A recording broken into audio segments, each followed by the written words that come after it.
Let's go over the syllabus. This class is a fully online asynchronous course. That means that this class does not meet on Zoom or in person. All of the content is here on Canvas for you. Again, my name is Dr. Carolyn Fish. I'm an assistant professor of geography here at the University of Oregon. When you email me, please do so through Canvas using all teachers. I expect to be able to answer your questions within 48 hours on weekdays, probably much sooner. But make sure you use all teachers so that it goes to both me and all of our teaching assistants for the course. That way, whoever is available can get to your answer as quickly as possible. My office hours are by appointment. Right now, they are on Wednesdays, and you can book them through this Calendly app. And that will, once you submit your information and your email, it will send you the Zoom link and all of that. And then I just hop on and you hop on, and it's really easy for both of us. If you're having trouble getting that Zoom link or it's not emailing to you, this is the Zoom link to connect with me during our office hours. There are several teaching assistants, GEs, for this class. Please use them. They are here to help you. Do not let yourself struggle through GIS on your own when we have so much support to help you through this class. The main GEs for this class are Insung Song, who is a PhD student here in geography. His office hours are Tuesday from 10 to noon and Thursday from 1 to 3. You can connect with Insung via Microsoft Teams by clicking this link. If you don't have Microsoft Teams downloaded, you'll have to download the app. It'll walk you through that the first time you hit that link. And then you can type in a conversation, you can video chat, you can just talk with audio, you can share screens. It's a really great, awesome way to connect with your GEs.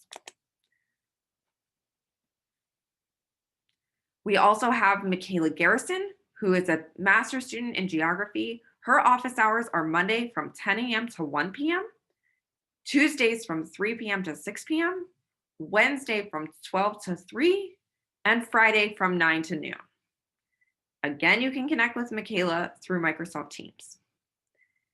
If those two students are not available, there's also more general GIS and virtual lab help from the social science instructional lab. So that's if we were in person, that's where we would be doing GIS. And those GEs are Bill Limpasithian and Mohammed Eshki. And you can also connect with them via Teams. Finally, you can also email all of us by going to Canvas and selecting all teachers. This goes to all 5 of us, and that way whoever is available can get to your question the fastest.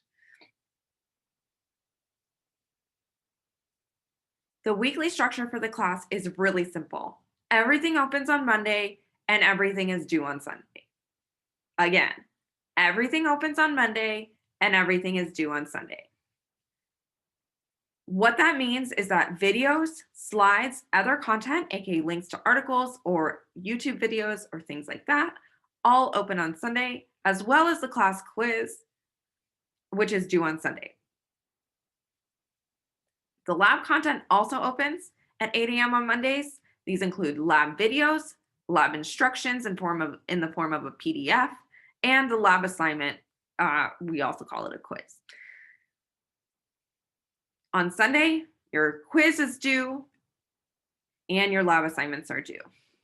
The labs don't start until week 2, so don't worry. All questions related to labs must be posted first in the corresponding lab discussion board, and I'll go over that again so that everyone can benefit from the answers. Instead of a million individual emails answering the same questions, the GEs answering the same questions, none of you benefiting from those same responses from the GEs. This way, it's all public and everyone can see and help each other out. Again, GIS isn't the most intuitive or easy software to learn, especially if you've not used something like that before. So we want to make sure that everyone can get the help that they need. Again, we have 4 GEs for the class: Michaela, Mohammed, Bill, and Ensong, all to help you. But this way, you can also get help from each other in a really public way. Make sure to like discussion posts if you have the same questions. This way, posts with the most likes get kind of pushed to the top of that discussion board. And then there's extra credit that will be awarded at the end of the term for the first person who correctly answers each question posted in the discussion board. That means that if you beat the GEs to answering the questions that are posed in the discussion board first, then you get some extra credit at the end. There's an optional textbook. You don't need to buy anything, it's free, but it might help you to walk through the content in addition to what I say. It's free and online. Really, the majority of class content and quizzes come from my lecture videos, but this book might be helpful if you want more explanation beyond what comes out of my mouth. This class is an introduction to concepts behind organizing, analyzing, and visually presenting geospatial information.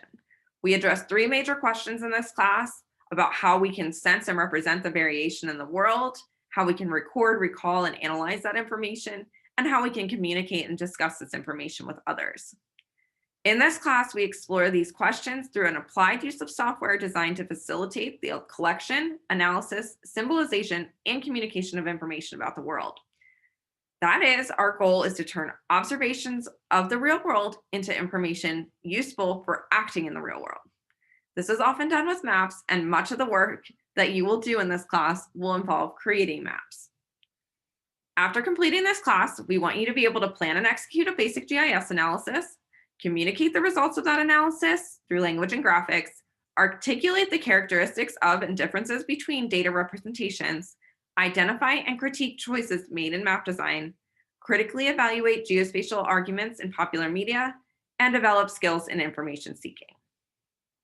The grading scheme is pretty basic for most classes here at the University of Oregon, but here's the information that you really need, which is the assignments for the class. There's only 2 types of assignments. There's a weekly quiz. So every week, 10 per term.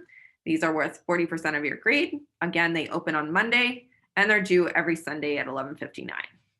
They include usually around 10 multiple choice questions, which will be based on lecture videos. Sometimes they'll include some short answer stuff, so be ready to take those quizzes. The lab assignments, there's 6 per term, and they are worth 60% of your grade. Again, they open on Monday at 8 a.m. and they're due on Sunday night. Some of these lab assignments are 2 weeks long, so you have a little bit more time, but they're always due on Sundays, just not every Sunday. Assignments are considered late after 1 minute past the deadline. 10% will be deducted each day an assignment is late. Zeros are given after 10 days late. Pretty basic. The University of Oregon is working to create inclusive learning environments. Please notify me if you need aspects of the instruction or design of the course to be changed or altered for you. Please contact the AEC, that's the Accessible Education Center in Oregon Hall. This is the phone number. You can also email them to get any help that you might need. If you are already registered with the AEC, please send me your notification letter during week 1 or 2 of the term so that I can make sure to accommodate you. I usually ask that students try to meet with me so that I can make sure that we are actually accommodating your needs. This class follows the university student conduct code. Really what I'm saying is you shouldn't give or receive or attempt to give or receive unauthorized help on assignments. Again, for lab assignments, we have those discussion boards, and please use them as much as possible. That way everyone can benefit when people are hung up on anything. But I expect that your work is still your own and quizzes are to be done alone. Quizzes also, I really should quickly say, quizzes are open book, open slides, open canvas, whatever you need to do. So they aren't kind of a closed book type of situation. So just make sure to do that in a way that that uses all of that information, but you need to do those individually. I reserve the right to change any aspects of the syllabus at any time during the term, but I will inform you if and when this occurs. Don't worry, you will have plenty of information. Usually it will mean getting extra time on something because of some hiccup with GIS or something like that. So don't worry, you will have information if anything changes.